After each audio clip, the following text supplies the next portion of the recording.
Hi, everybody. My name is Khalil Shadid. I am the director of Faith Matters Islamic Center located in Temple Hills, Maryland. You're certainly welcome to join us. Um, at the moment, I'd like to share with you the idea that justice is normative. Justice is a principle that is created by God, and God commands that we are to be just. My title is The Natural Law of Compassionate Justice in Islamic Perspective. And I just composed a few remarks, including a couple of scholars and a number of Quranic verses. Divine revelation states that the word of our Lord do find its fulfillment in truth and justice. None can change his words, for he is the one who hears and knows all. It is Professor Hussein Nasser who writes, to be fully human is to have an innate sense of justice and a yearning for justice. We have an intuitive sense to put things right and in their proper place, of re establishing a lost harmony and equilibrium, of remaining true to the nature of things, of which each being finds its due. The Holy Quran is supportive of Professor Nasser's assertions. It states that, say, my Lord has commanded justice, and that ye set your whole selves to him at every time and place of prayer, and call upon him, making your devotion sincere, as in his sight, such as he created you in the beginning, so shall ye return. This verse informs the children of Adam that it is in our long term self interest to develop ourselves on the principle of justice by which God commanded the human soul in the beginning. The fact is made even clearer in the double meaning of the Arabic term el-haq, which means both truth and reality.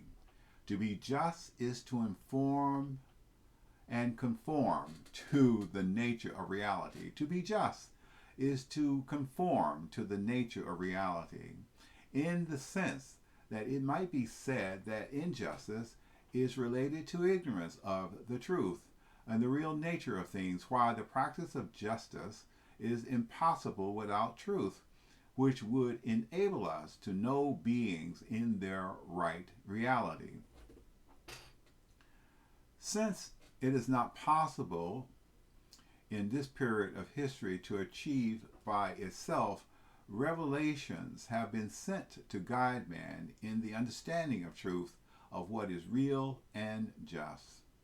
The true achievement of classical Islamic scholars over 4 centuries was to develop what still remains the most sophisticated code of human rights ever developed. Muslim scholars and philosopher Robert Dixon Crane arranged these ideas in categories. The first one is Haq al-Din, religious freedom, the right and duty to be aware of God and to worship Him, with the implied right also not to do so, and to search for ultimate truth and justice. Haq al-Naf is the duty to respect the human person, the duty to respect the human person. That's something we don't do often enough. Haq al-Naf, the duty to respect human community based on the sacredness of each member. Haq al-Mahdi, Haq al-Mahid, Haq al-Mahid, the duty to respect the inherent order of things, the environment, the ecology, the way creation is designed. Dr. Crane states 4 social principles for implementation.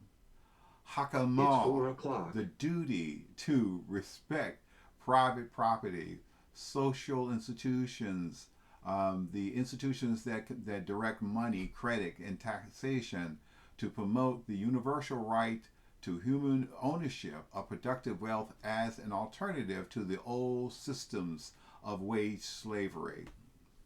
Haq el Hurriya, the duty to respect the political self-determination of persons and community.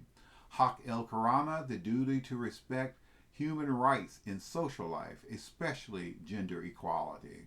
Haq el Ilm, the duty to respect rational thought, freedom to speak, publication, and assembly. It was Robert Ross, it was Professor John Ross who wrote that liberty, freedom without justice, has no meaning. It has no identity nor purpose.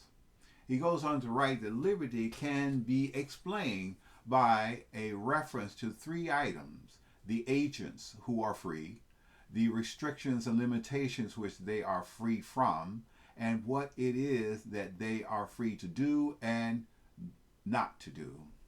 The Holy Quran states it this way, that Allah created the heavens and earth for just ends, in order that each soul may find its recompense of what it has earned, and none of them will be wronged.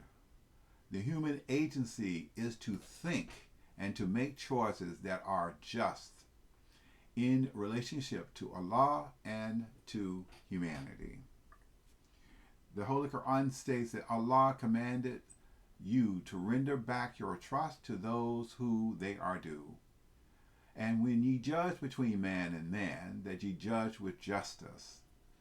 Truly, verily, how excellent is the teaching that he has given you.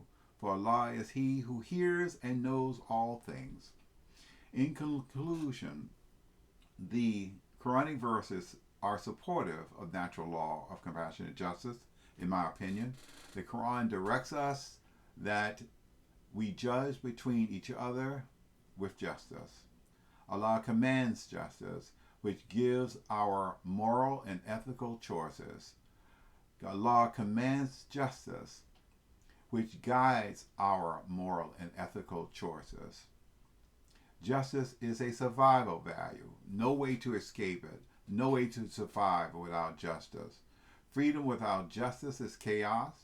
Liberty, freedom without justice is not meaningful. It has no identity and it has no purpose. Just freedom to do anything means absolutely nothing. The Holy Quran states, O ye who believe, the Holy Quran states, O ye who believes, stand out firmly for justice as witnesses to Allah, even as against yourselves, or your parents, or your kin, or whether it be against rich or poor. For Allah can best protect both. Follow not the lust of your hearts, lest ye swerve, or if ye distort justice, or decline to do justice. Verily, Allah is well acquainted with all that you do. Justice, in fact, is normative. It is the way that human beings were created and the way that God commands it of us. There's no way to survive in this reality without the establishment in justice in everything we do. I mean,